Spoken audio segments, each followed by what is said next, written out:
Hello అండి, నమస్తే. Welcome back to Akira's world official YouTube channel. హిందువులు జరుపుకునే ముఖ్యమైన పండుగలలో దసరా ఒకటి. ఈరోజు నేను దసరా అంటే ఏమిటి, ఈ పండుగను ఎలా జరుపుకుంటారు, ఈ పండుగ యొక్క విశిష్టత ఏంటో తెలుసుకుందాం. దసరా హిందువుల యొక్క ముఖ్యమైన పండుగ. అశ్వయుజ శుద్ధ పాడ్యమి నుండి అశ్వయుజ శుద్ధ నవమి వరకు 9 రోజులు దేవీ నవరాత్రులు.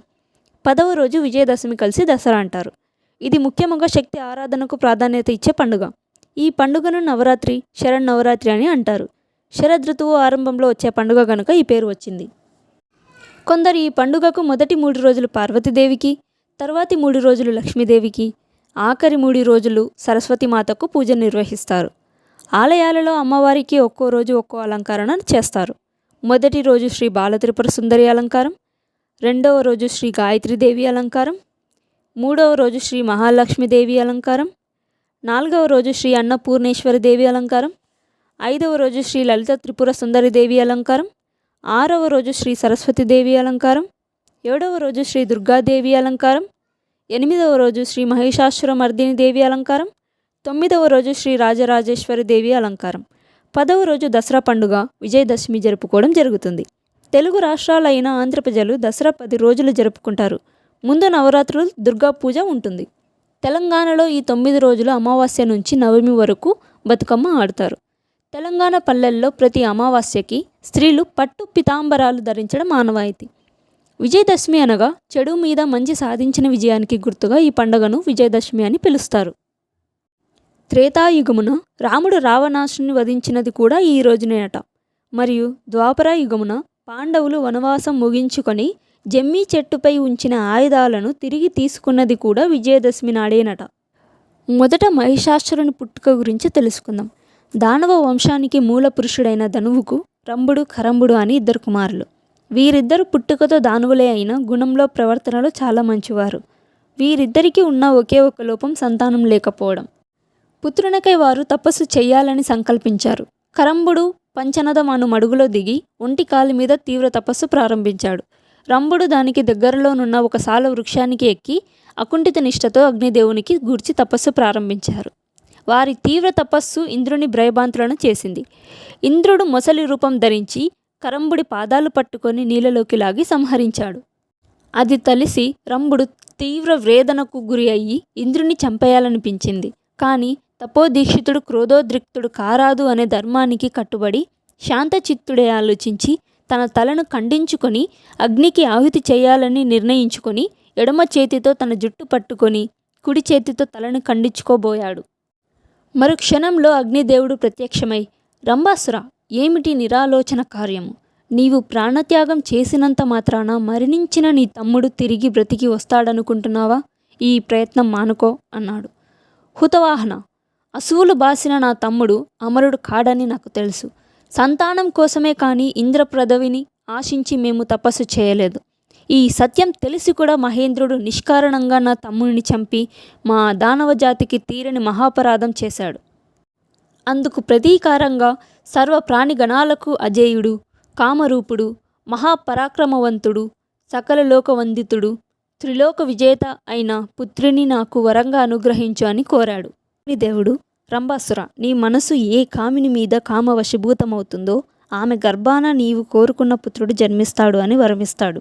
రంభాసురుడు తన ఇంటికి తిరిగి వెళ్తూ మార్గమధ్యంలో యక్ష విహరి భూమి అయిన ఒక అందమైన ప్రదేశాన్ని చూశాడు.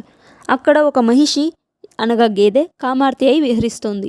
దాన్ని చూడగానే రంభుని మనసు చలించి దానితో సంగమిస్తాడు. తత్ఫలితంగా మహిషి గర్భవతి అయినది.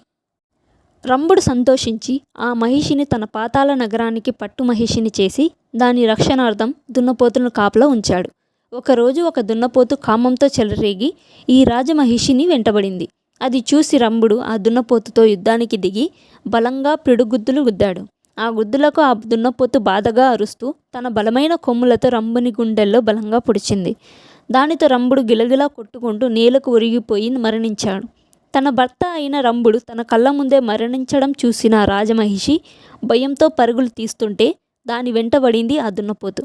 నిండు గర్భంతోనున్న రాజమహిషి అలా పరుగులు తీస్తూనే యక్ష విహరభూమిని చేరింది. అక్కడున్న యక్షులను శరణు కోరింది.